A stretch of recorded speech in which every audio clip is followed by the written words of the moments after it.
Coach, looking back on the weekend, had a chance to review the tape. Thoughts and impressions now after Saturday? Yeah, it was another slow start for us.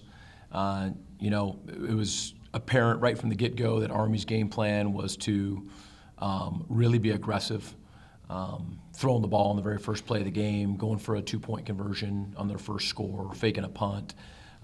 They'd lost 3 close ball games, and we're disappointed. I think we're coming here to do everything that they could to win. Not that you don't ever do that. And it worked for them. They got up 22-3, and so it was a slow start for us. Proud of the fact that we came back to make it 30-36, and definitely had momentum. Big kickoff after that, and that followed a turnover that our defense forced, and really had momentum. But ultimately, it was just their option attack was too much for us. They converted 10 of 13 third downs, and we were 3 of 10. And I think that's probably a determining factor, in this game. We won the turnover ratio.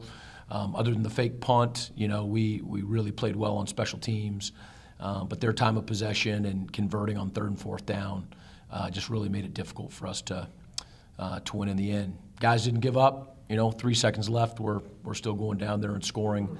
But it was a tough loss. It was another, tough locker room because it's a game that we believed we were going to win, and we didn't. So that'd be my synopsis of the Army game. Okay, I guess first off, like LSU coming up, how do you guys prepare for a team from the SEC and just their type of offense, and then specifically, how do you prepare for Leonard Fournette? Yeah, no differently than, they have 11 players, out on the field, and the field's the same size. And I know that they're an outstanding program and a very talented team. But, we don't change, our format or style of practice. We have a scouting report, and under Fournette's name, it says really, really, really good. And defensively, they're a great team, but good programs always are focusing on themselves. Learned that a long time ago. Whether you're playing someone who's whether you're favored or whether you're the underdog, the great teams have the consistency of just continually trying to get better. You have to put plans together. That's part of it. When you're facing Army, you got to get ready for the triple option. When you're getting ready for LSU, you know that 70% of the time they're running the football and that they've got a back who's a Heisman candidate. You're aware of all those things, but you're always focused on yourselves and getting better. So our week won't change at all. And then now that you've had a couple weeks of recovery for Reggie, how's that going? Is there a timetable for his return? Yeah, the doctor has to give the final, say so, but we were told initially that it would be 6 weeks, so it's not this week. But there is a time where he will be back, and now it's sooner than later. We're on the back half of that. The weeks are going by fast, so we expect for him to get back, but he's going to have to clear the docs before he gets the final okay. Just looking at LSU, it's a tough road. SEC. What do you look for coming from deep sides trying to win? What do you look for out of your team this weekend? Yeah, well, again, special teams we've gotten better nearly every week in the special teams, and I think special teams will have a huge part with field position and whatnot in this game, and so it's a great challenge for us because they're very talented on the special teams as well, and so we want to continue to improve on our special teams, and it's going to be a great challenge for us. Offensively, when we're going, we're pretty good, and we've been going more often than not. One of our challenges is to try to get. We've started with the ball in the 4 games. I think 3 out of the 4 games, and to get Coach DeBoer talks about when we get a first down. We're clicking and rolling in that first series to be able to get a first down and to get ourselves rolling. I think just overall more consistency. We're we're throwing the ball well overall, and we're running the ball well. He's done a great job of diversifying the offense and keeping people off balance. And so I think just consistency. We can get better in every phase offensively, but when we're clicking, we're doing a pretty good job. And then defensively, we're going to continue to work to stop the run, but to limit the run and get off the field on third down. We put those three things together, and we're a pretty good football team. When we're inconsistent, offensively and not giving our defense a breather, when we're giving up the third downs consistently defensively, if our special teams don't come through, giving up the fake punt, whatever it is, it's hard to win. And so those are the things that we're looking for this week. Coach DeBoer, going back to Saturday, Army went up and got 8 points. Did that affect play calling at all? No, it was multiple 3-and-outs to start the game, and that was disappointing. The first 2 games of the year, we came out of the locker room roaring, and in both halves. And the last 2 games, the first quarter and even the first drive of the third quarter, we haven't accomplished much, and so that's a challenge I put out there yesterday when we met as a team or as an offense, that we gotta start faster. And like Coach said, once we get that first down and we get into our rhythm and into our tempo, then it just kind of starts to come in bunches, and then we kind of get into that intensity level we need to have. But we got to be ready to go right off the bat. Just talking about Brogan's performance, he seemed to be a little more comfortable this week. Yeah, he was really consistent throughout the game, as the game went on, he in the second quarter and third quarter, he really found a groove and managed the offense really well. Kept the ball a couple times on the option just to keep him off balance, and I think that opened up D-Jack, especially at the end of the half on his run for a touchdown right before we went into halftime. But he's completing the ball. He's making plays. There was a third down, in the third quarter. He kind of slid up in the pocket and kept his eyes downfield again and hit Eddie for a long touchdown. And we just got to eliminate the interception to start the third quarter. It's a forced. He forced it in there, and those are the things he's learning and continue to get better at and challenging himself. And he's a competitor. He wants to be perfect and try to make the next play. And sometimes you just got to know when to say when and throw it away. Talk about Darius Jackson's development between this year and last year, because he's turned into a guy that you can really lean on, give the ball to. Yeah, he's been a staple in all 4 games of as far as our success, and just I think it's a mentality. He comes to practice ready to go. Our guys were trying to just show them that the reason he's having success is because he's working hard and finishing runs in practice and doesn't miss assignments in practice and is just sharp, each and every day he steps on the football field. So it's a pleasure coaching him. He's a lot of fun.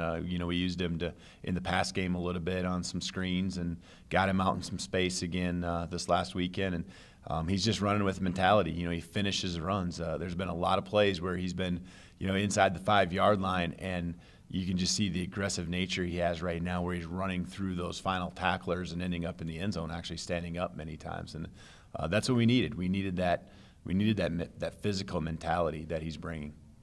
Talk about his fumble on the goal line and just his reaction afterwards, because he continued to make plays afterwards. Yeah, no, that's a really good question. There's multiple things to it. We got to do a better job blocking. We could have had hats on the guys that were in on the tackle, and then it's D-Jack's job to take care of the football. And it was a hard one, because it was a time when we finally got it going offensively there at the end of the first, start of the second quarter.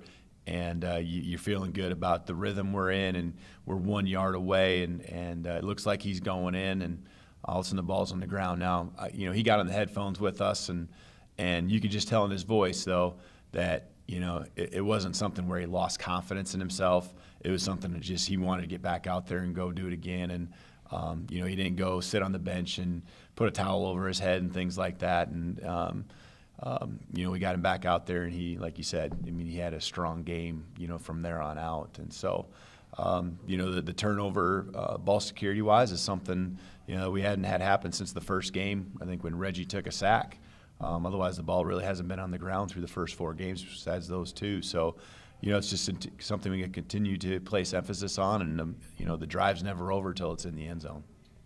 Just talk about Eddie Doherty coming in as a freshman and a rather undersized wide receiver, but Mm-hmm. his ability to make plays. Just talk about him. Yeah, he's a pleasure to coach. He's the first true freshman I've ever had, play ample amount of time at wide receiver ever. And he understands schemes. He understands, how to get defenders' hips flipped and get open. And the thing that he's kind of just canny with is, when he catches the ball, there's, it isn't like he's going to run through people, and it isn't like he's super shifty.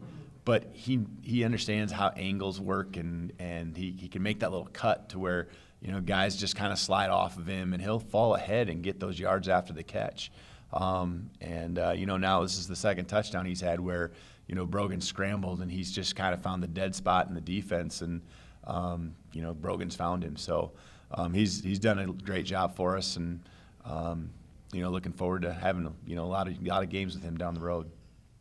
Coach McCaslin, going back to last week, emphasis on silent football. Did you see that many missed assignments, or was Army just that physical up front? There were both of those occurrences, affected us negatively.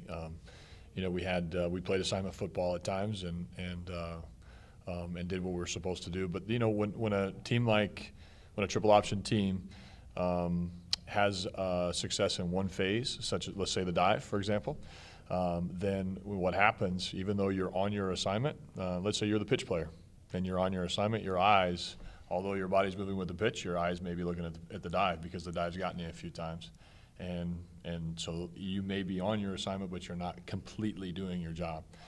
And then that's going to affect you as well. So, they made some plays on the edge, and then they made some plays in the middle, and being somewhat on your assignment didn't get the job done, at times in that game. Clay Dawson on the 3rd and 17, I believe, had the face mask and roughing the passer on the same play, Yeah. even though he got really good penetration with that.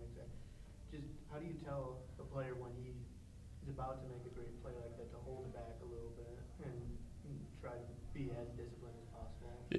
Yeah, you coach him. You coach him afterwards. You're like, you want to tackle low, not tackle up high, and that's going to keep your hands away from the face. And then you got to get him on the ground immediately so that you're not trying to jump on his back, 2 seconds after the first contact. You want to be physical, roll, and get him on the ground. And so you coach guys like that.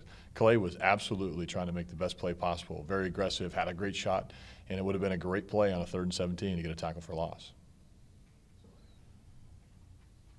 You look at a guy like Anthony Brown, he's certainly hasn't shown any ability to be hampered by the big club that he's got in his hand. Had the turnover, but he played very solid on Saturday. He did. He's he was not perfect on Saturday, but he helped us with that first turnover and the club probably helped us too because he batted the ball out of the air, and he tried to scoop it up with one hand, and then Clay Dawson, as previously asked about, was there as well, and we got that recovery. Sapone covered it up, but it was a big play and a good starter. Got the ball, in decent field position for the offense, and Anthony has continued to do that. He's a very smart player. He can be physical. He's multiple in how we use him, and he's just continuing to fit into what we do and how we do it, and getting better every day. He's a good player for us. You get the first interception by Jason Beck. He gets that pick, helps. Unfortunately, you have the turnover that goes right back the other way right after that. But it had to feel good for your defense to finally steal the possession away with the team driving and about to score. Yeah, they had just broken another long run, on an inside dive play. Effort got him on the ground before he scored. That's an important point to that. Gave us another chance to play football. And then Nate Adams, who came in, eBay was a little banged up at the time, and Nate comes in and forces the quarterback hurry. It's always one or two or three players that are affecting it, not just one guy making a play by himself. And then Jason does the smart thing. He's in position, catches the ball, and doesn't try to bring it out of the end zone. Puts the ball back in the 20 for the offense. So. Another guy you mentioned having to come in replacement is Kyle Rockwell. Gets some good play in that second half, and it seems to be a guy that is earning more and more minutes. Yeah, he showed up early in the season immediately on special teams, and you know, for a defensive guy who's in a backup role, that's the first step for him, and we count on that, especially at linebacker. We count on those guys being 2- and 3-phase special teams contributors, and Kyle's made an impression on special teams. He plays fast. He's physical. Puts his foot in the ground, changes direction, gets after you, and so we needed a little bit of that in the middle of the defense, we thought, and gave him some opportunities. He had an excellent week of practice, and gave us the confidence to give him the shot. Coach DeBoer, you look at, I know you've touched on it with Darius' streak that he's on, but now 4 straight games that he scored multiple touchdowns in each one of them. First guy, I went back to the record books to 72 last year. I can't find a single non-quarterback that has scored 2 in each of the first 4 games. What's been the biggest change from him maybe in the confidence factor? I would say it has to be just the preparation, you know, and you know, I mean, there just comes a point where you get to this point in your career as a senior, you know, and just the urgency that he probably has had, you know. And then the opportunity, and he's taking advantage of his opportunity. You know, he was using he did a great job for us last year in a lot of different ways. It just wasn't the same role he's in right now. And, you know, I think I love the way he's finishing runs. And I think he's always falling ahead. He's not afraid to turn it up inside. He's not just always trying to get the edge. And I think that's what we saw a little bit last year is, you know, he just tried to use his speed. And now you're seeing him just have that mentality. And so it's fun watching a guy develop like that, especially in a short amount of time from what we've worked with him from one year to the next. Last year, of course, you took on an SEC team in Florida. This year you get LSU. On tape last week at Syracuse, they were taking on what was amounted to the 5th string quarterback at Syracuse. Are you able to grasp something out of maybe what they were able to use last week? Or do you just run your offense and say, this is who we are? Yeah, it starts with us just running our offense, you know, and doing what we do well. But you certainly look at what Syracuse did. I thought they did a nice job just putting a game plan. You know, they run some different versions of option and things like that, you know, but maybe that we don't run. But, you know, that you could just see that they were, you know, trying to get rid of the ball quick and trying to get the ball into their playmakers, just like we'll try to do, you know, on our end offensively.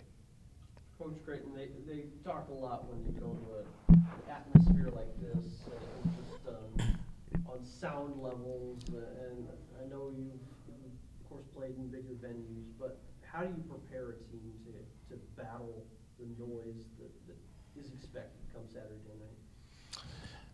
night? Coach DeBoer, all off season into spring ball and throughout camp and